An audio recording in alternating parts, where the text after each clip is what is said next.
Bismillahirrahmanirrahim. Assalamualaikum warahmatullahi wabarakatuh. Waalaikumsalam. Waalaikumsalam warahmatullahi wabarakatuh. Asyhadu an la ilaha illallah, asyhadu anna Muhammadar Rasulullah, wala haula wala quwwata billah. Puji dan syukur mari kita sama-sama panjatkan kehadirat Allah Subhanahu wa taala, yang mana atas rahmat dan karunia kita semua diberikan kenikmatan, sehat, nikmat Islam, dan nikmat kemudahan sehingga kita bisa menghadiri kajian rutin, di mana pada malam hari ini untuk pertama kalinya kita hadirkan narasumber dari kaum perempuan. Alhamdulillah, semoga menjadi awal untuk memperkaya ilmu kita dalam hal muamalah. Salawat dan salam semoga tercurah kepada baginda Nabi Muhammad SAW, kepada para sahabatnya, para keluarganya, para tabiin dan kita semua selaku umatnya. Semoga kita semua mendapatkan syafaat yang melahir. Amin ya Allah ya Rabbal alamin. Yang terhormat Ibu Dina beserta keluarga, terima kasih atas kehadirannya. Terima kasih saya ucapkan kepada tuan-puan semuanya yang hadir. Alhamdulillah, kajian pada pekan hari ini, malam hari ini dengan tema Kiat Muamalah Keluarga Yasalim House. Ya, perlu kita ketahui bersama bahwa beliau adalah salah satu penggerak muamalah. Alhamdulillah telah berjalan, dan semoga apa-apa yang dipaparkan oleh beliau menjadi inspirasi dan motivasi bagi kita semua, khususnya yang hadir pada malam hari ini. Dan perlu ketahui bahwa beliau adalah owner dari produk Yasalim, dan nanti mungkin akan dipaparkan sama beliau. Dan mohon maaf tuan-puan semuanya untuk malam hari ini karena MC-nya ada halangan, jadi mungkin bergabungnya agak telat, jadi saya tackle untuk malam hari ini. Tanpa memperpanjang waktu, saya persilahkan kepada beliau, Ibu Nina. Kepada beliau saya persilahkan. Bismillahirrahmanirrahim. Assalamualaikum warahmatullahi wabarakatuh.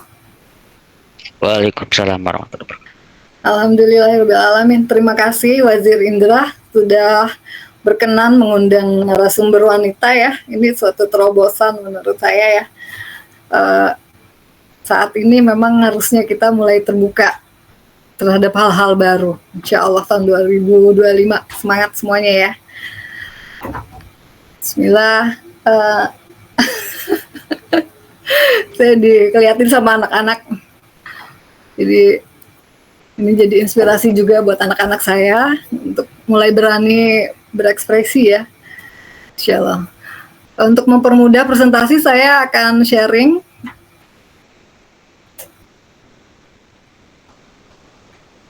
file presentasi biar nggak melihat wajah saya terus. Inilah, tadi gimana ya caranya? Oke. Nah ini dia, Bismillah. Siap.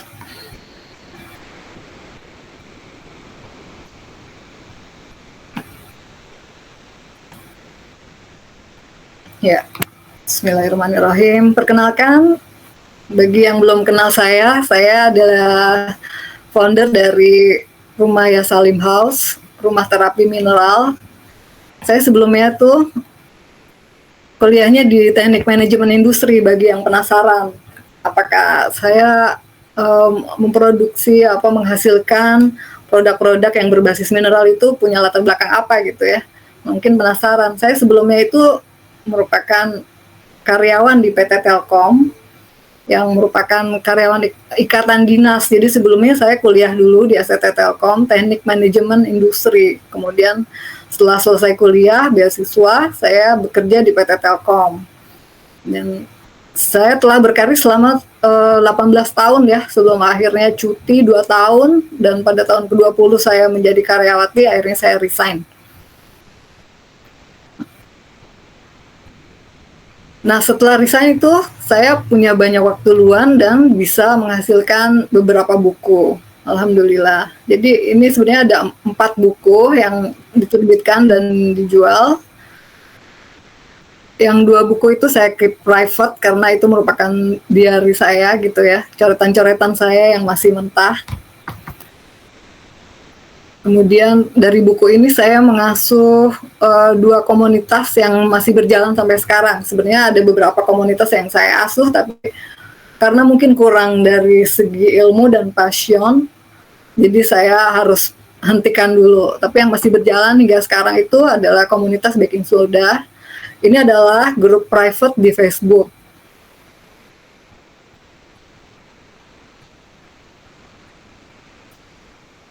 Nah, ini grup private di Facebook ya. Itu anggotanya ada 8.400. Ini karena saya keep private, kalau misalnya dibuka publik mungkin bisa sampai puluhan ribu. Tapi saya menyaring anggota yang saya perbolehkan untuk masuk ke grup itu adalah mereka yang memang niatnya hanya ingin belajar saja gitu, untuk terapi mineral. Kemudian grup kedua itu adalah Skabia Survivor Indonesia, yang saya ganti namanya jadi Sambut Sehat Indonesia. Ini dari tahun 2017 hingga sekarang. Ini saya dirikan setelah saya melewati episode sakit kulit yang lama gitu ya, sampai menguji keimanan saya gitu. Alhamdulillah bisa lewat, dan akhirnya dari semua ujian itu saya bisa menghasilkan banyak produk. Ini sebenarnya produk yang saya buat untuk merawat diri sendiri dan keluarga saya. Jadi semenjak tahun 2012 itu, setelah saya mengulik mengenai kapasitas mineral, itu keluarga saya sama sekali tidak memerlukan untuk mendatangi dokter atau rumah sakit untuk berobat apapun.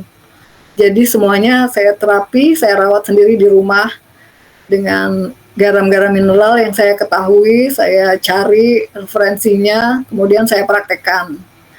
Dan untuk hasilnya, alhamdulillah semuanya dapat hasil memuaskan, sehingga dari hasil praktek di keluarga itu saya dapat menyebarkannya ke para sahabat di komunitas, dan para sahabat itu mereka mulai mempraktekkan juga untuk keluarganya dengan hasil memuaskan juga, dan sehingga dari situ komunitas itu bisa berkembang dan mulai menyebar ya, sehingga banyak yang berminat untuk masuk.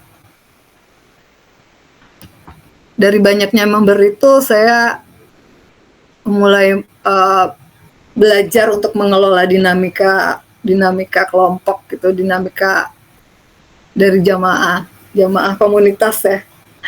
Nah, ini saya mau memperkenalkan bocoran, ada merek baru yang dihasilkan oleh ya Salim House, nanti mereknya Pure and True namanya, tapi ini akan sudah berizin BPOM. Pada saat ini sedang tahap development ya, jadi belum ada yang bisa ditawarkan ke pasar. Tapi ini bocoran aja buat jamaah di sini. Terima kasih sudah hadir dan sudah mendengarkan, berkenan mendengarkan apa yang ingin saya sampaikan. Sebelum saya menyampaikan kiat-kiat muamalah dari keluarga Salim House, itu tidak bisa lepas dari perjalanan hidup keluarga kami ya. Dimulai dari tahun 2002 saya menikah dengan Pak Yudi. Itu kami berdua sama-sama karyawan. Saya karyawan PT Telkom, Pak Yudi karyawan Jam Sostek. Itu keluarga karyawan itu kelas menengah ya, bisa disebut kelas menengah, gajinya cukup besar waktu itu kan. Kemudian sampailah perjalanan keluarga kami yang membosankan itu, yang pergi subuh pulang malam gitu ya, tidak ada hal-hal yang baru. Kemudian untuk keluarga kami mengharapkan gaji aja gitu ya. Jadi tidak ada hal yang menarik gitu dari kehidupan karyawan. Sehingga waktu itu saya sebenarnya sudah resah, sudah punya keresahan hidup sebagai karyawan itu, karena dinamika sebagai budak korporat itu sangat tidak membuat saya nyaman ya. Entahlah, kalau misalnya yang lain mungkin nyaman, tapi kalau saya itu merasa tidak nyaman melihat banyak sekali hal-hal yang manipulatif gitu di depan mata, dan itu dibiarkan sebagai praktek-praktek yang best practice. Itu yang tidak saya setujui dalam hati. Mungkin Allah Maha tahu ya, waktu itu tahun 2008 saya diberikan peristiwa bersejarah oleh Allah. Pada waktu itu tanggal 1 Ramadan, saya masih ingat, saya dan suami baru pulang dari kantor. Kami berdua sama-sama di Jakarta ya kantornya, jadi kalau pergi pulang itu barengan. Waktu mau menyeberang pulang ke komplek rumah gitu, tiba-tiba kami berdua ditabrak oleh motor, sehingga pas saya terbangun itu ternyata sudah 2 hari kemudian saya terbangun di rumah sakit. Kata ibu saya yang waktu itu menunggu saya tuh kena gegar otak dan pendarahan di kepala. Nah, setelah kejadian itu saya berdua dengan suami ya, suami saya juga sama tertabrak juga dan gegar otak juga. Jadi kami berdua itu sama-sama goyang gitu ya pas keluar dari rumah sakit. Tapi saya dan suami sama-sama semangat karena di rumah masih ada 2 anak kecil yang menunggu kami gitu ya. Tapi peristiwa itu benar-benar merupakan titik balik dari kehidupan kami berdua. Terutama saya ya. Kalau saya itu merasa ini merupakan kesembuhan saya dan suami itu, kami berdua, itu merupakan kesempatan kedua untuk melanjutkan hidup. Jadi kalau misalnya Allah itu semudah itu mengambil nyawa kami dengan cara menabrakkan motor pada kami, maka sekarang setelah kami diberi kehidupan yang kedua ini, mau dipakai untuk apa gitu. Dari situ saya mulai banyak berpikir dan mencari peluang bagaimana caranya untuk lebih mendekat pada Allah. Saya sudah bilang akhirnya sama suami, mumpung kita masih diberi umur, kita berangkat haji dulu yuk gitu, karena kalau orang Islam itu belum lengkap gitu ya Islamnya kalau misalnya belum berhaji gitu. Alhamdulillah kan uangnya ada, tinggal daftar aja ya udah. Waktu itu masih gegar otak tuh, masih goyang-goyang, kami berangkat ke Depak gitu ya untuk daftar dapat nomor porsi gitu kalau di rumah istilahnya ya. Alhamdulillah biayanya masih terjangkau. Alhamdulillah tahun 2011 tuh kami mendapat panggilan, kami berangkat berhaji, dan waktu berhaji itu saya berdoa banyak sekali. Salah satunya adalah minta dipertemukan dengan guru kehidupan yang dapat membimbing kami untuk lebih mendekat pada Allah. Qadarullah, pada tahun 2012 itu saya diperkenalkan dengan koin dinar dari Wakala Induk Nusantara waktu itu ya. Waktu itu masih dicetak oleh Antam, oleh teman kantor. Tapi saya kalau misalnya penasaran gitu ya, saya tertarik dengan koin ini. Waktu itu kan biasa ya, orang pertama kenal koin emas itu untuk investasi, karena kan kita belum mengenal mengenai pembayaran zakat oleh dinar, oleh dirham gitu ya. Waktu itu belum tersebar seperti sekarang. Tapi saya mendapat buku Waria Emas yang ditulis oleh Amir Zain. Itu saya perdalam isinya, kemudian belajar mengenai riba itu apa, benda-benda riba itu apa. Kemudian saya mulai belajar bermuamalah, karena bagi saya ini merupakan jawaban dari keresahan hati saya. Mungkin ini menjadi jalan bagi saya untuk bisa uh, mulai mencari rezeki dari pintu lain selain dari sebagai karyawati gitu.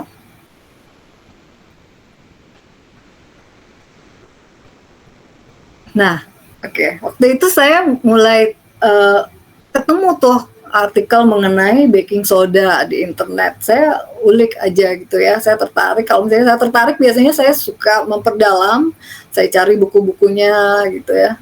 Jadi dari tahun 2012 itu saya sudah mempraktekkan terapi mineral yang paling dasar, yaitu baking soda gitu. Sampai pada tahun 2015 itu suami mutasi ke Medan, jadi beliau itu promosi jabatan. Saya tidak mau pisah dong gitu ya sama suami, sama keluarga, karena garing banget gitu kalau misalnya saya kerja sendiri di Jakarta ngurus 2 anak, ayahnya nggak ada gitu. Saya nggak mau, saya bukan tipe yang bisa LDR gitu ya. Harus nempel terus. Jadi saya memutuskan untuk ikut mutasi ke Medan walaupun harus resign. Tapi orang tua belum mengizinkan. Kemudian orang kantor juga bilang, "Din, di Medan kan ada kantor juga PT Telkom, kenapa nggak mutasi aja daripada resign gitu." Oh ya sudah, saya akhirnya mengajukan mutasi, alhamdulillah dipermudah. Kemudian saya pun pindah ke Medan. Tapi begitu sampai di Medan, pas saya mau aktif di kantor Medan, pembantu rumah tangga yang saya bawa dari Depok yang dipercaya untuk merawat anak-anak selama ini minta pulang. Itu namanya tonjokan berikutnya ya dari Allah. Jadi saya harus mulai mengubah hidup saya lagi dari tadinya karyawati menjadi ibu rumah tangga, mengurus 2 anak di rumah.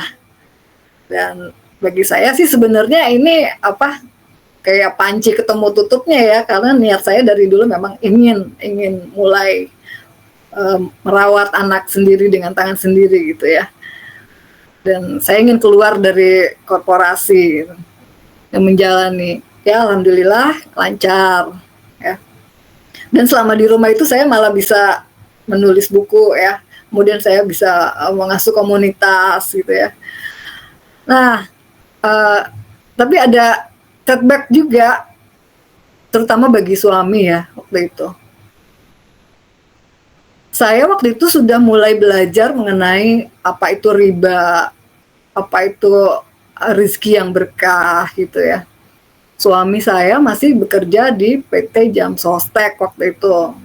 Jadi jaminan sosial tenaga kerja ya. Kalau sekarang namanya BPJS Ketenagakerjaan. Waktu itu saya suka ngobrol sih sama suami. Ayah, ini kalau Amir Zaim bilangnya kalau jaminan sosial itu riba. Jadi gaji ayah selama ini statusnya apa dong gitu ya. Dia waktu itu sudah mulai resah. Tapi alhamdulillah saya sudah mulai penghasilan gitu ya. Dari penjualan buku, dari produk-produk yang saya mulai buat waktu itu di Medan. Dan alhamdulillah ada yang beli juga gitu ya. Cukuplah ya untuk makan. Dan kemudian ada kejadian kemalingan. Nah ini nih yang besar. Jadi rezeki harta yang telah kami kumpulkan selama menjadi karyawati itu hilang dalam waktu 2 jam. 2 jam itu, ini luar biasa ya cara Allah untuk membersihkan harta kami itu. 2 jam itu siang hari, kami semua keluar rumah bawa anak-anak untuk makan siang gitu ya. Pulang makan siang itu kami mampir dulu ke masjid, waktu itu hujan deras untuk sholat gitu. Nah masjidnya itu kebetulan di blok sebelah rumah. Jadi selama 2 jam kami keluar rumah itu, pas kami pulang ke rumah itu sudah kondisi terbongkar, berantakan gitu ya. Semua tabungan, semua koin emas, perak, dinar, dirham, LM, tabungan anak-anak, laptop, semuanya sudah tidak ada. Cepat sekali gitu. Di saat hati resah, Allah memberikan peristiwa kemalingan. setelah itu berjalan setahun, suami masih enggan gitu ya untuk melepaskan status karyawannya. Mungkin karena memang posisi beliau kan berat ya sebagai kepala keluarga, harus jadi breadwinner keluarga gitu ya.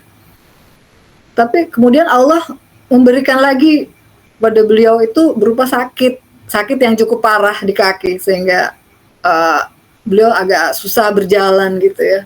Kemudian saya mengingatkan lagi pada suami, gimana kalau misalnya kita menyerah aja lah, berserah diri pada Allah, mungkin Allah nggak ridho gitu kalau ayah bekerja terus di situ. Nanti kita cari rezeki di tempat lain aja gitu. Tidak mungkin Allah akan menelantarkan hambanya, itu keyakinan saya.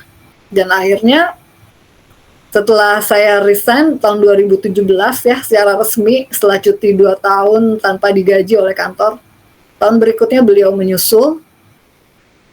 Dan ini merupakan kejadian besar ya, karena beliau itu sedang di puncak karir dan masih bisa meningkat lagi. Pada heran gitu, kenapa Pak Yudi mau resign? Padahal di kantor tidak ada masalah.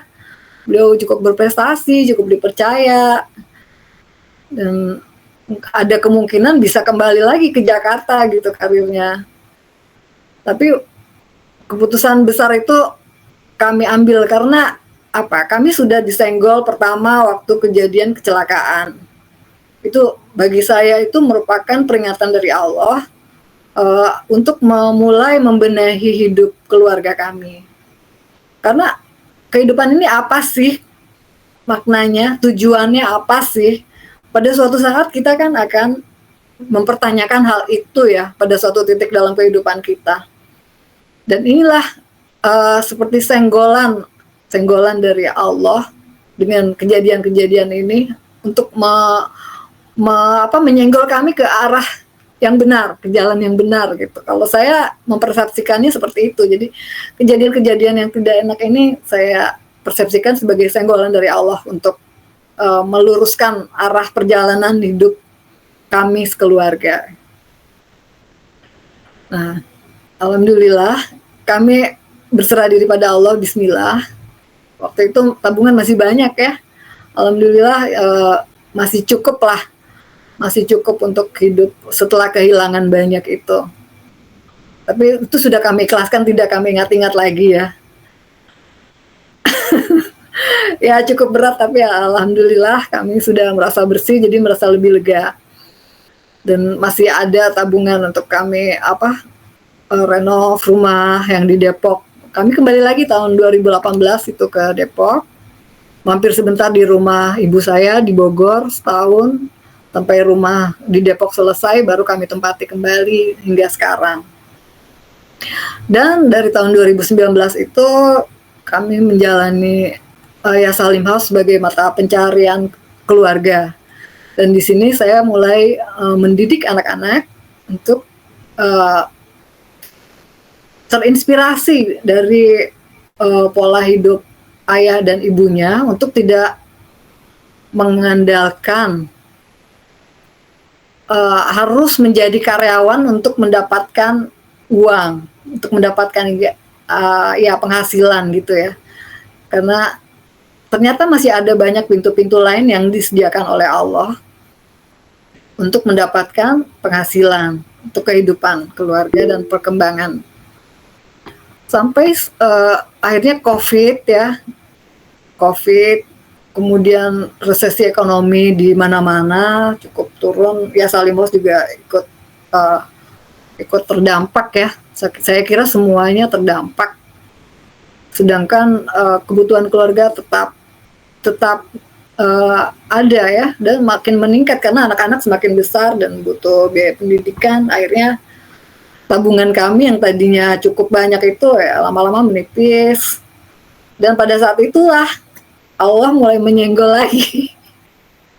Ini luar biasa. Ini kejadiannya akhir tahun kemarin.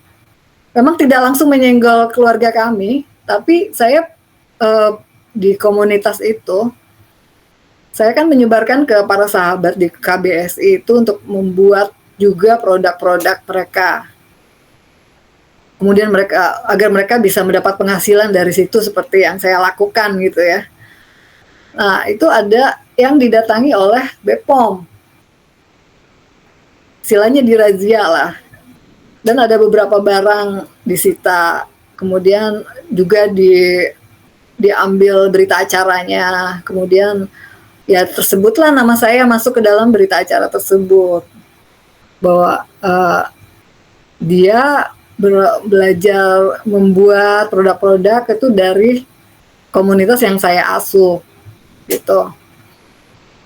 Tapi alhamdulillah hingga sekarang ya kabarnya tidak ada tindak lanjut dari BPOM, mungkin karena setelah diperiksa produk-produk saya tidak ada yang beracun gitu ya, dan tidak ada laporan juga yang jelek mengenai itu, jadi aman insya Allah. Tapi saya sudah memulai ada pikiran baru untuk melakukan perkembangan dari usaha Ya Salim House ini agar bisa mendapat legalitas dari pemerintah dan bisa menjual secara lebih luas, insya Allah jadi rezeki keluarga yang berpotensinya lebih besar gitu ya, insya Allah.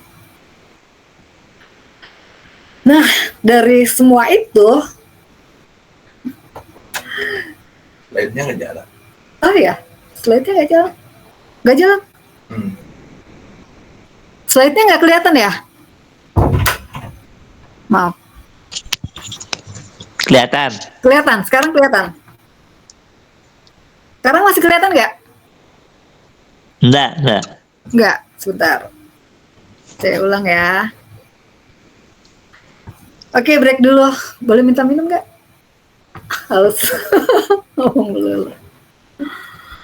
Iya, silakan Bu, silakan. Santai aja Bu.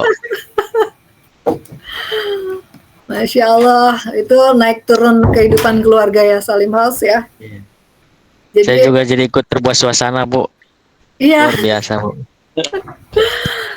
Mau teh mau nggak? Mau banget, makasih ya.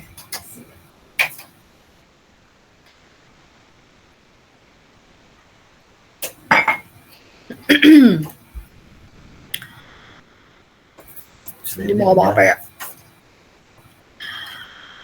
Jadi sebenarnya muamalah keluarga Ya Salim House ini merupakan proses perjalanan dari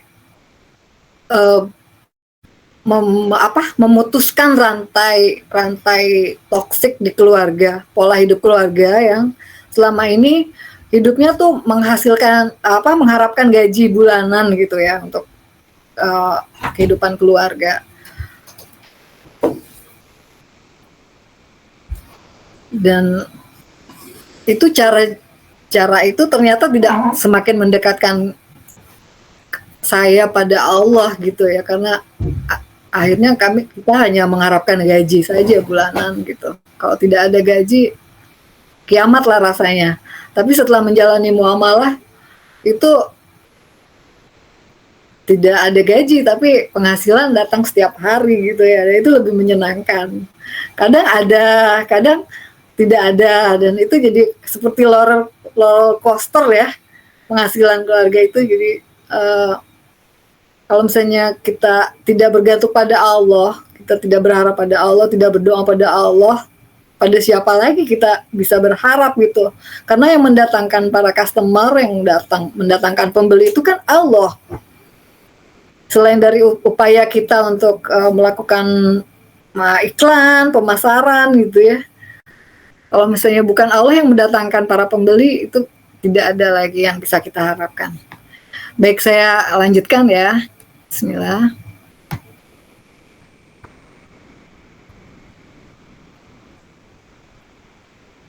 Slide-nya.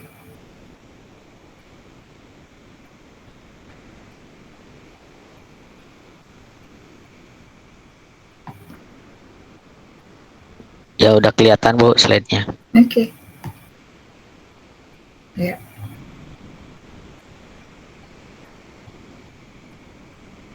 Oke.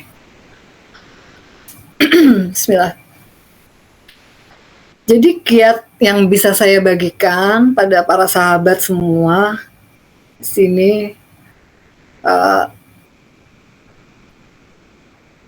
itu untuk muamalah kita harus punya sesuatu yang bisa kita tawarkan pada sahabat lain, pada teman-teman kita, pada sesama gitu ya, yang dapat bermanfaat bagi mereka.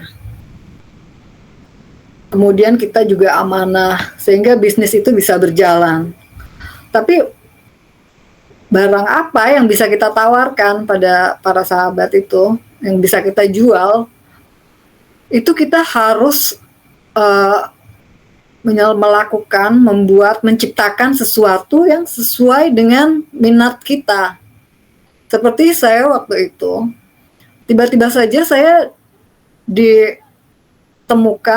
dipertemukan oleh Allah mengenai artikel baking soda, dan itu membuat hati saya sangat tertarik sehingga saya untuk mengulik lebih dalam itu saya sampai membeli buku-buku dari luar negeri ya, karena waktu itu di Indonesia belum ada bukunya mengenai terapi mineral. Jadi saya harus mencari sumber-sumber dari luar negeri, saya terjemahkan dulu, kemudian sebelum diterjemahkan saya praktekkan dulu. Setelah saya yakin manfaatnya, baru saya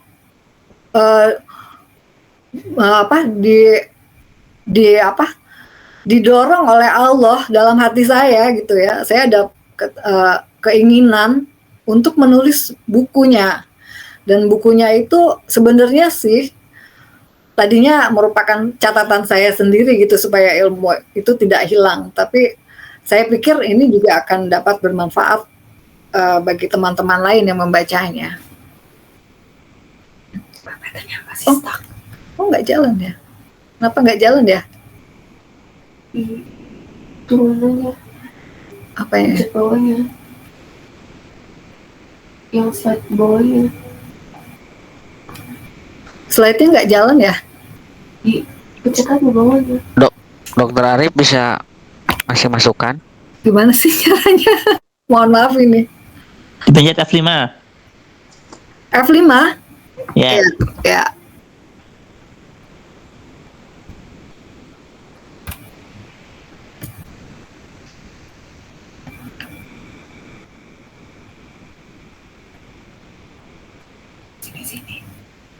Iya. Nggak bisa ya? Iya, nggak bisa. Ntar dulu. Entire screen. Itu menu yang di atas itu ada pilihan untuk menjalankan slide. Tapi ini kan menunya kecil, nggak kelihatan.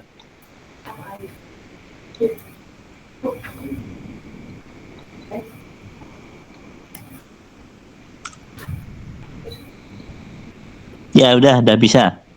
Sekarang udah bisa ya? Bisa. Nah, Udah. ini coba cek. Aduh, kenapa nggak bilang dari tadi? Udah. Ini yang tadi saya ceritakan ya, naik turunnya kehidupan dari Salim House.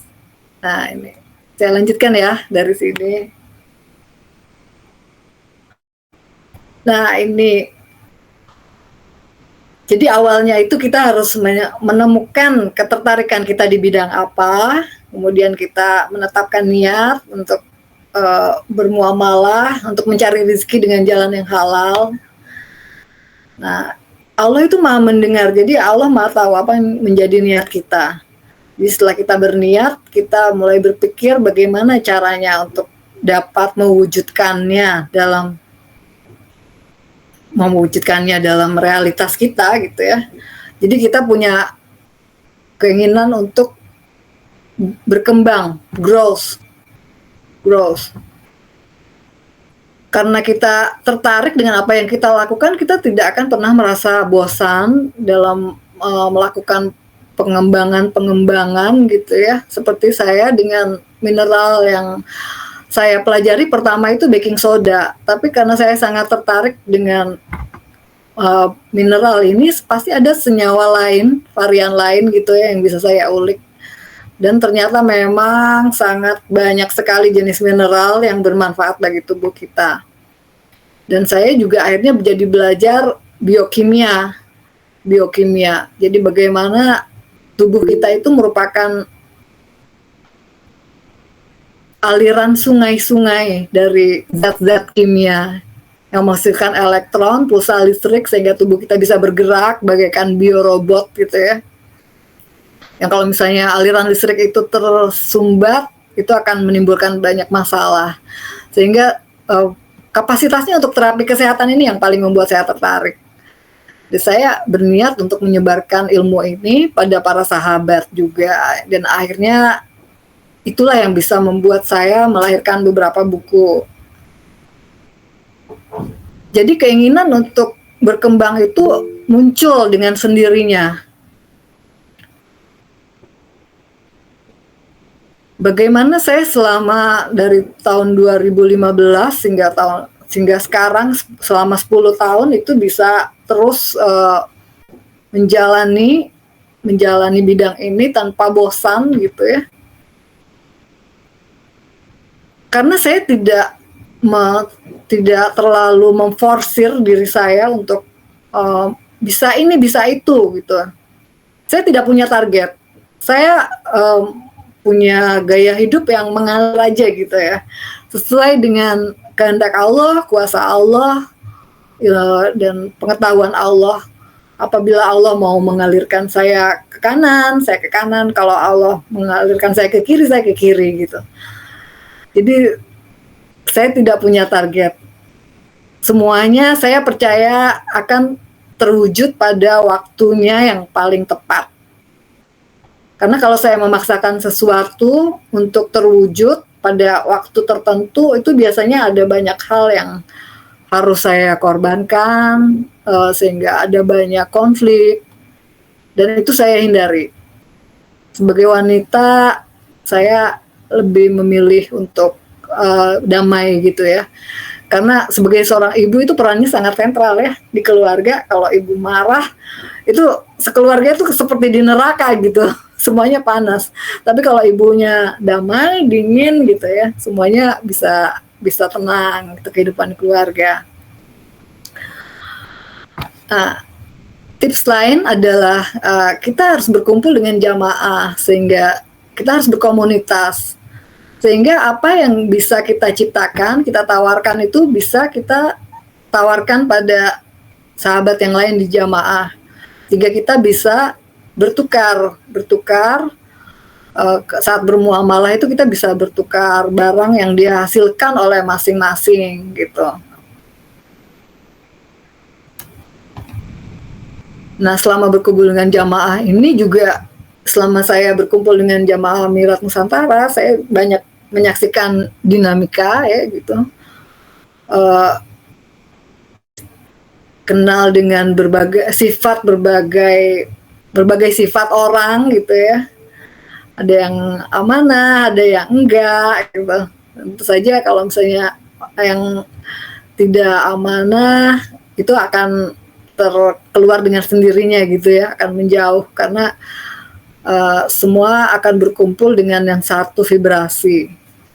Jadi alhamdulillah kalau misalnya bagi jamaah Amirat Nusantara yang sejak tahun 2012 hingga sekarang masih berkumpul gitu, alhamdulillah kita berarti satu vibrasi ya, satu frekuensi, alhamdulillah.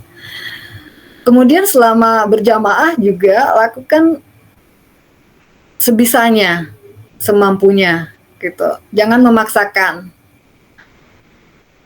Kita harus menjaga keseimbangan. Keseimbangan itu yang di dalam diri kita maupun di luar diri kita gitu. Jadi kita jangan memaksakan diri untuk melakukan sesuatu yang tidak bisa kita berikan, atau kita tidak ikhlas, atau kita memang tidak mampu. Jangan memaksakan diri. Kita harus sesuaikan dengan keadaan diri kita. Karena kalau tidak seimbang itu kekacauan akan dimulai. Kemudian juga kita jangan menyerah. Kalau misalnya kita sudah kewalahan gitu ya, tidak apa-apa, kita harus mengambil waktu istirahat. Kemudian setelah kita cukup istirahat, semangat lagi, lanjutkan lagi. Ini merupakan umum ya, tips yang umum dalam dalam menjalani usaha maupun berkumpul dengan jamaah. Insya Allah kita akan sampai dengan selamat di tujuan. Tujuannya apa? Masing-masing punya jawaban sendiri ya, tujuan hidup itu apa. Nah, sekarang saya ingin membahas kenapa garam mineral yang saya pilih waktu itu untuk alat saya untuk bermuamalah gitu ya. Saya belajar dalam buku Amir Daim itu ya. Garam itu merupakan salah satu benda ribawi yang disetarakan dengan emas, perak, kurma, gandum, syair. Nah, kenapa ada garam di situ gitu? Nah, ini pencerahan yang baru saya dapat baru-baru ini saja gitu ya. Ketika saya belajar tentang wealth atau kekayaan gitu. Nah, benda ribawi ini kan ya kita pahami selama ini sebagai benda yang dapat dijadikan uang gitu ya, alat bayar. Sehingga hukumnya itu kalau uang hanya bisa dibayar dengan uang, jadi tidak bisa diperjualbelikan kalau uang itu. Jadi kalau emas harus dengan emas, perak tukar dengan perak, kurma dengan kurma, gandum dengan gandum. Dan tapi itu harus yang setara. Kalau misalnya tidak sejenis itu harus ditentukan berdasarkan kesepakatan. Nah, ini saya baru sadar bahwa emas dan perak, kemudian kurma, gandum, dan syair, dan garam itu merupakan 3 jenis dari kekayaan yang ada di alam semesta ini. Untuk manusia ya. Emas dan perak itu adalah lambang dari harta. Kemudian kurma, gandum, dan syair itu adalah metafora dari makanan ya. Kekayaan dari jenis makanan. Jadi ada harta, ada makanan. Kemudian garam ini mewakili apa? Ternyata garam yang saya pelajari berbagai manfaatnya itu, garam itu ini merupakan jenis kekayaan lain, yaitu kesehatan. Kesehatannya itu meliputi lahir dan batin, jadi fisik maupun non-fisik, yang atau psikis ya, yang kasat mata dan tidak kasat mata. Jadi lengkap, jadi ada harta, ada makanan, dan ada kesehatan. Itu ketiga itu adalah lambang dari kekayaan yang ada di alam semesta. Kemudian garam itu zaman dulu ya, kalau saya dengar Rasulullah SAW itu selalu mendahului makan, sebelum makan berat itu dengan menempatkan garam di bawah lidah. Yang saya pelajari pada saat ini, mendahului garam, asupan garam sebelum makan itu fungsinya untuk mempersiapkan asam lambung, untuk menyediakan asam lambung yang cukup, untuk mempersiapkan HCl, produksi HCl, sehingga HCl yang cukup itu bisa melaksanakan pencernaan ya dengan sempurna. Selama ini banyak orang yang mengalami masalah asam lambung karena justru kekurangan asam lambung untuk melakukan pencernaannya itu, sehingga pencernaannya tidak sempurna, sehingga menimbulkan banyak masalah ketika masuk ke usus. Nah, selain itu, selain untuk terapi kesehatan, penggunaan garam yang lain di masa lalu itu yang pernah tercatat ya, yang pernah saya baca, itu selain bumbu, dia pengawetan makanan dan hasil panen. Dan ini ternyata bukan garam yang kita kenal untuk masak ya di dapur. Ini adalah garam lain, yaitu yang namanya boraks.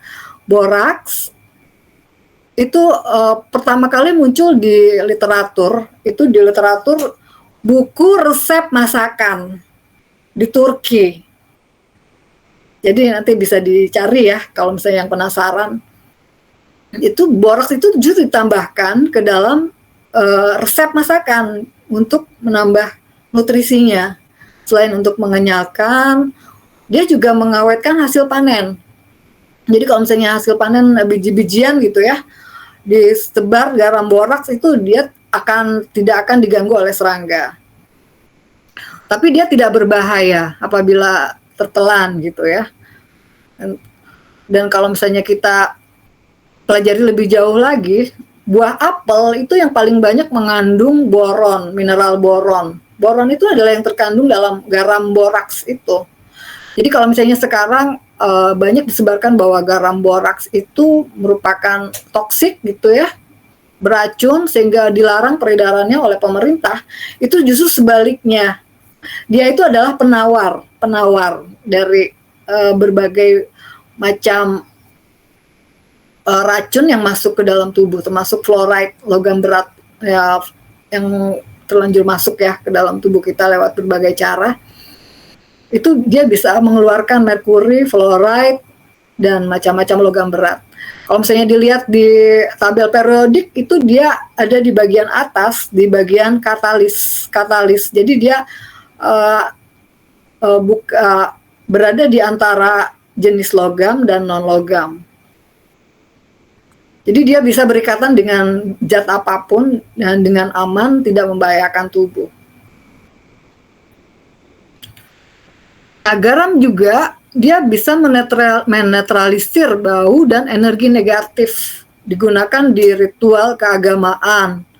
Atau ada juga yang bilang buat ngusir jin gitu ya, disebar-sebar ke pojok-pojok rumah gitu.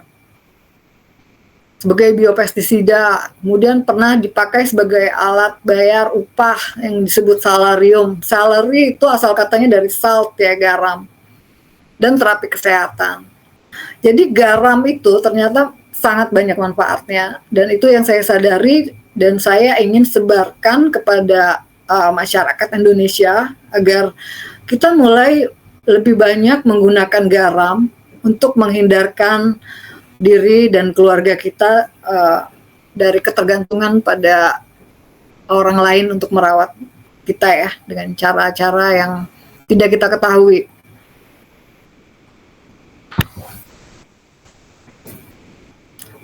Nah, ini juga yang bisa saya sampaikan pada para sahabat ya. Dulu tentang self growth mindset itu berubah dari waktu ke waktu. Jadi saya nggak tahu sahabat ini udah sampai mana ya, mindset yang mana nih. Ini waktu saya masih berkarir. Itu kalau kaya itu artinya banyak uang untuk membeli apapun bisa gitu ya, asalkan banyak uang. Tapi waktu itu belum sadar kalau misalnya sakit ternyata uang itu nggak ada gunanya gitu ya. Akhirnya setelah saya mendapat ilmu, oh kesehatan itu ternyata paling utama, karena banyak harta saja kalau misalnya nggak sehat, hartanya bisa habis. Oke. Nah, setelah resign, waktu itu dikasih sakit gitu ya, sakit patah tulang, gegar otak gitu ya. Merasa tersiksa di kantor, nggak punya waktu untuk melakukan apa yang kita inginkan gitu ya. Sekarang sudah ditambah lagi dengan banyak waktu luang untuk melakukan apa yang kita inginkan. Jadi sehat, banyak harta, banyak waktu luang. Setelah resign ini, saya punya banyak waktu luang dan akhirnya saya bisa menemukan potensi dari diri saya sendiri. Ternyata saya bisa menulis, ternyata saya bisa berjualan, ternyata saya bisa menghasilkan uang di luar gaji gitu ya. Alhamdulillah. Jadi ternyata ini banyak membuka pintu-pintu lain buat saya gitu ya. Selain pintu ilmu juga pintu rezeki yang lain. Kemudian setelah melakukan wirausaha, ada lagi mindset yang baru. Karena wirausaha itu kan banyak naik turunnya ya. Kita harus semangat. Kalau kita bisa semangat setiap hari, itu kita sudah kaya. Ketika kita bangun tidur, bilang alhamdulillah, Allah masih memberi waktu. Kita punya rencana di hari itu udah alhamdulillah sekali. Karena ada juga masa-masa ketika bangun tidur, kita bingung mau ngapain ya hari ini. Tidur lagi gitu ya. Itu berarti mindset miskin gitu ya. Tapi kalau kita bangun tidur sudah semangat, itu insya Allah kita sudah kaya. Kemudian selama menjalani masa-masa ujian, karena Allah selalu menguji kita ya dengan kekurangan harta, lapar, sakit gitu ya. Itu sebenarnya ujian. Apakah kita bisa mempertahankan iman kita gitu ya selama itu dengan cara bersabar, karena Allah itu pasti akan memelihara kita selama kita masih diberi umur gitu istilahnya, belum waktunya pulang. Itu Allah pasti akan memelihara kita, pasti akan memberi kita rizki gitu ya. Nah, pada saat kita perlu itu ada apa, kita cukup bersabar untuk menanti sampai Allah menentukan waktunya, sampai kita bisa mulai maju lagi gitu ya istilahnya. Karena pas wirausaha itu memang banyak sekali ya ujiannya ya. Kadang kita harus diam, kadang kita harus mundur, kadang kita bisa maju lagi. Nah, kita harus sabar menjalani semua itu tanpa kehilangan iman, tanpa kita merasakan depresi ya. Karena depresi itu, kata para ahli gitu ya, ternyata itulah yang kita rasakan saat kita terputus hubungan hati kita dengan Allah, kita merasakan depresi. Jadi hati-hati ya buat sahabat yang merasakan depresi, itu artinya koneksi kita sedang terputus dengan Allah, dan itu sangat berbahaya sekali. Karena itu bisa kemana-mana, nanti efeknya bisa ke fisik gitu ya. Kalau putus jangan berlama-lama, connect lagi gitu kan. Kita juga gak enak kalau misalnya lagi nonton YouTube tiba-tiba loading terus ya. Gak enak gitu ya. Itu kalau loading terus itu berarti kita lagi terputus koneksi wifi-nya gitu ya dengan Allah. Nah, yang terakhir itu definisi kaya itu adalah ternyata bahagia sepanjang waktu dalam naik turunnya kehidupan. Jadi kita itu sudah connect terus dengan Allah. Jadi setiap saat kita bahagia. Sedang mengalami kejadian tidak enak, kita berprasangka baik. Oh, ini Allah sedang menyenggol kita untuk berpindah arah atau putar balik atau apapun yang kira-kira kita pikir waktu itu sebagai yang terbaik. Allah itu selalu memberi petunjuk lewat hati, lewat keinginan, lewat intuisi, itu lewat firasat. Jadi, orang-orang yang terhubung dengan Allah itu akan sangat kuat ininya perasaannya gitu ya, perasaan untuk bertindak apa gitu. Kita tidak terlalu banyak overthinking. Justru malah kita tuh harus berhenti berpikir tapi mulai merasa. Nah, itulah perbedaan paradigma kekayaan dari waktu ke waktu ya. Ini ya, kalau saya insya Allah mudah-mudahan, dan saya ingin pertahankan terus ini yang terakhir, yaitu bahagia sepanjang waktu dalam naik turunnya kehidupan. Karena pada fase ini ujian itu akan bukan semakin ringan ya, tapi semakin berat, dan kalau misalnya itu Allah ingin melihat apakah kita masih bertahan dalam perjalanan ini gitu ya. Apa kita masih bisa merasakan bahagia dan semangat dan percaya bahwa Allah akan memberikan semua yang kita butuhkan pada saatnya. Pada saatnya yang Allah tentukan menurut pengetahuan Allah, menurut kuasanya, menurut kehendaknya. Jadi Allah ingin melihat seberapa besar kita berserah diri pada Allah. Kaya itu bukan berarti kita banyak harta, banyak ilmu, banyak kesempatan gitu, banyak teman. Tapi ternyata kebahagiaan yang dirasakan dalam hati itulah sebenarnya kekayaan yang sesungguhnya. Walaupun kita tidak menampik ya kalau misalnya kita punya banyak sumber daya, banyak harta, banyak teman, banyak koneksi, itu tentu yang kita inginkan gitu ya. Tapi Allah itu Maha tahu apa yang kita butuhkan, dan kita akan diberikan semua yang kita butuhkan untuk perkembangan diri kita. Yang kita lakukan hanyalah menetapkan niat untuk lebih mendekat, lebih mengenal Allah dengan cara-caranya untuk lebih berkembang. gitu, insya Allah. Itulah tahapan evolusi dari manusia yang saya pahami ya hingga sekarang, insya Allah. Nah, di keluarga sendiri, tipsnya nih, tips utama nih ya sebenarnya, yang tadi saya sampaikan itu sebenarnya bisa dirangkum dalam 4 hal ini. Jadi pertama, kita mengasuh diri sendiri lebih dahulu. Kita menyembuhkan diri dulu dari pemikiran-pemikiran kita yang tidak sejalan dengan, tidak memudahkan kita untuk berserah diri pada Allah. Pada sebelum saya menyampaikan podcast ini ngomong-ngomong saya baru berani berbicara ya di hadapan publik itu baru mulai tahun ini aja saya niat untuk mau bicara gitu ya. Kalau tahun sebelumnya saya diminta untuk podcast, saya belum bersedia karena apa? Karena saya merasa belum mampu, saya masih merasa belum layak gitu ya. Padahal sebenarnya kalau sahabat-sahabat lihat, sebenarnya sudah cukup banyak ya yang saya hasilkan. Saya udah bikin buku, saya udah mengasuh komunitas, saya udah buat produk, saya udah menjualnya juga. Saya sudah berhasil menerapi banyak sahabat gitu ya, mengatasi masalah kesehatan mereka. Tapi kenapa saya masih belum merasa layak ya gitu. Saya juga jadi bertanya-tanya pada diri sendiri. Kenapa gitu? Saya merasa rendah diri gitu, merasa nggak layak terus. Ternyata itu merupakan salah satu penyakit yang saya akhirnya sadari bahwa itu adalah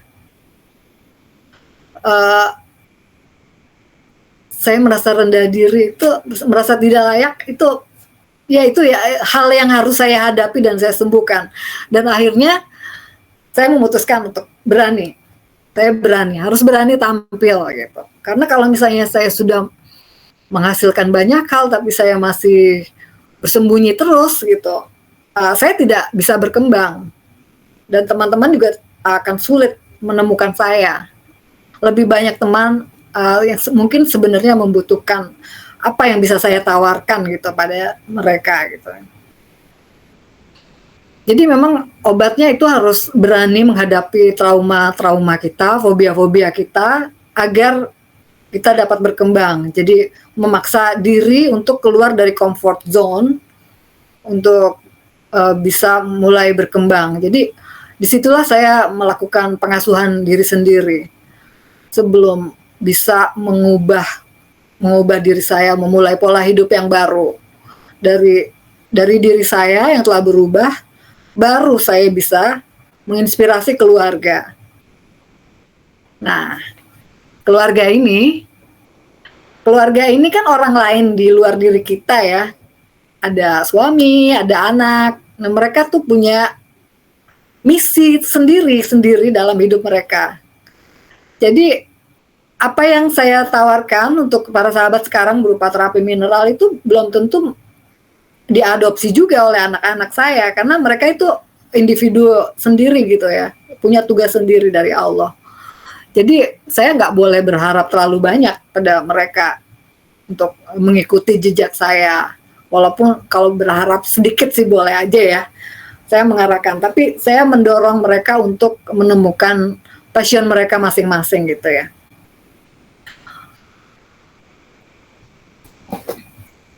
Ya, begitulah. Jadi memang harus banyak sabar ya sebagai seorang ibu. Nah, yang kedua, mempelajari ilmu muamalah. Itu memahami dan menghayati 5 pilar muamalah. Tuh, 5 pilar muamalah itu kan ada mata uangnya ya, alat bayar, kemudian ada pasar, kemudian ada gilda atau paguyuban produksi. Nah, yang saya mulai di Salim House itu adalah membuat satu rumah produksi yang bisa menjadi cikal bakal dari gilda. Nanti apabila saya sudah mulai mau mengembangkan gitu ya, mengembangkan ke para sahabat lain yang ingin ikut mengikuti jejak saya. Kemudian juga ada apa ikatan-ikatan kerjasama ya, sirat, kirat, syirkah gitu ya, masih kita pelajari bareng-bareng. Kemudian satu lagi yang belum saya sebut itu karavan dagang. Nah ini saya mulai perkenalkan pada anak-anak. Jadi 5 pilar muamalah ini saya perkenalkan pada anak-anak, saya bawa mereka ke pasar gitu supaya mereka tidak asing dengan amal Madinah. Jadi ternyata berdagang itu membuka pintu-pintu rizki, itu saya jelaskan pada mereka apa saja. Ada ilmu, ada sahabat, ada silaturahmi, ada koneksi, ada aliran energi yang dari orang ke orang, yang ternyata kita itu memang ditakdirkan untuk saling berkolaborasi ya. Membangun jamaah itu agar kita bisa saling melengkapi, karena masing-masing dari kita punya keunikan sendiri yang bisa kita tawarkan untuk menguatkan jamaah gitu. Nah di sini saya menawarkan terapi kesehatan sebagai keunikan saya dan ya Salim House untuk sebagai jihad di bidang kesehatan maupun muamalah. Jadi dalam satu paket. Nah, yang ketiga, ini membangun usaha yang ditekuni sebagai usaha keluarga bersama-sama sesuai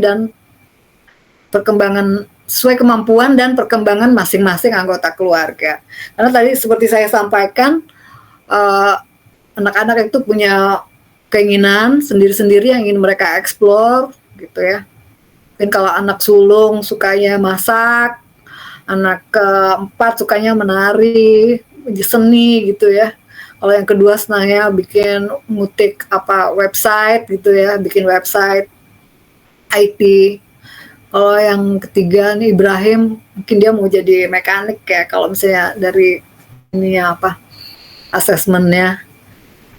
Jadi saya biarkan mereka berkembang dulu, tapi mereka saya biarkan saya beri tugas yang bisa mereka lakukan untuk membantu saya gitu ya, karena kalau tidak dibantu oleh suami, oleh anak-anak juga saya akan kewalahan gitu, karena saya memang tidak menyewa ART ya di rumah, jadi semuanya dilakukan sendiri gitu, mengurus rumah, mengurus bisnis, mengurus anak, mengurus komunitas, grup belajar gitu ya.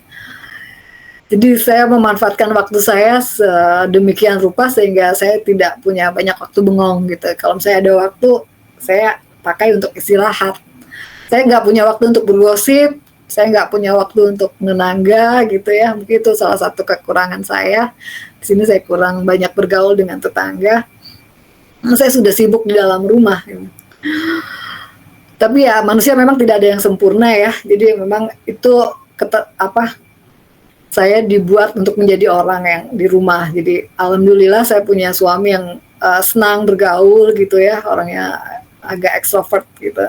Jadi bisa diandalkan untuk urusan-urusan yang mengharuskan kita keluar rumah. Alhamdulillah.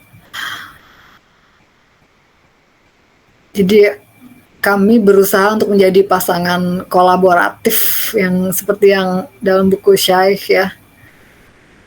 Jadi energi feminin dan maskulin itu bersatu, saling melengkapi untuk menjadi keluarga yang utuh dan menjadi inspirasi bagi anak-anak. Alhamdulillah. Dan nomor 4 yang terakhir, kita harus berserah diri pada Allah mengenai hasilnya. Jadi tugas kita adalah menanam benihnya dan merawatnya dengan baik. Jadi selama 10 tahun itu yang kami jalani itu adalah menanam benih dan merawatnya dengan baik, tapi hasilnya kita serahkan pada Allah. Kita tidak ada target, jadi kita tidak ada stres yang tidak diperlukan gitu ya. Tidak banyak pikiran gitu, kita jalani aja, kita jalani selama kita masih bisa makan setiap hari, kita punya sesuatu, kita bisa bayar apa yang kita butuhkan gitu ya, untuk pendidikan, untuk apapun yang kita perlu. gitu ya. Bukan kita inginkan ya, kita perlukan. Itu Allah selalu, alhamdulillah selama ini Allah tidak pernah mengecewakan kami gitu ya. Dan itulah yang membuat kami semakin dekat dengan Allah. Alhamdulillah udah 1 jam ya, Masya Allah. Ini yang terakhir ya, slide terakhir. Ini adalah pohon kehidupan. Ini sebenarnya ilmu yang diajarkan oleh orang tua kita masa lampau. Bahwa kita tuh hanya perlu mengurus, menanam benih dan merawatnya. Kemudian mencabut gulma-gulma yang mengganggu pertumbuhan dari pohon ini. Dan nanti buahnya itu akan sesuai dengan usaha kita. Dengan niat kita yang lurus, dengan ketekunan dan kesabaran. Dan mindset, open mind terhadap semua ilmu, kemudian bersyukur terhadap apapun yang terjadi pada kita dan percaya pada Allah bahwa Allah selalu memberikan yang terbaik untuk kita. Insya Allah akan berbuah yang manis gitu ya. Kenapa ada orang yang suka langsung memanipulasi buahnya gitu. Jadi kalau misalnya buahnya jelek, yang diwarnain gitu buahnya gitu ya supaya kelihatan manis. Tapi dia tidak mengurusi akarnya. Nah, itulah yang membuat muamalahnya jadi mudah runtuh gitu ya, tidak kuat. Insya Allah ya Salim House merupakan salah satu usaha muamalah yang punya akar yang kuat karena saya sudah merawatnya sejak 2012 gitu ya, dengan segala yang Allah telah berikan pada kami, segala peristiwa kehidupan yang kami jalani gitu, segala inspirasi yang Allah berikan pada kami, sehingga kami bisa sampai ke titik ini. Belum bisa dibilang berhasil sih, cuma kalau misalnya kita tidak bersyukur pada apa yang telah Allah berikan pada kami selama ini, ya itu kami bukan hamba Allah berarti ya. Kita bersabar aja menjalani semuanya. Alhamdulillah. Terima kasih. Alhamdulillah semuanya sudah saya sampaikan yang bisa saya sampaikan mengenai kiat muamalah keluarga ya Salim House. Selanjutnya saya serahkan kembali pada Wazir Indra. Terima kasih. Baik, alhamdulillah syukurlah barakallah. Sungguh perjalanan yang luar biasa. Ya, mari sama-sama tuan-puan kita doakan Ibu Dina dan keluarga berikan kesehatan, panjang umur dan kemudahan, kelancaran rezeki dan bisa melewati perjalanan-perjalanan berikut.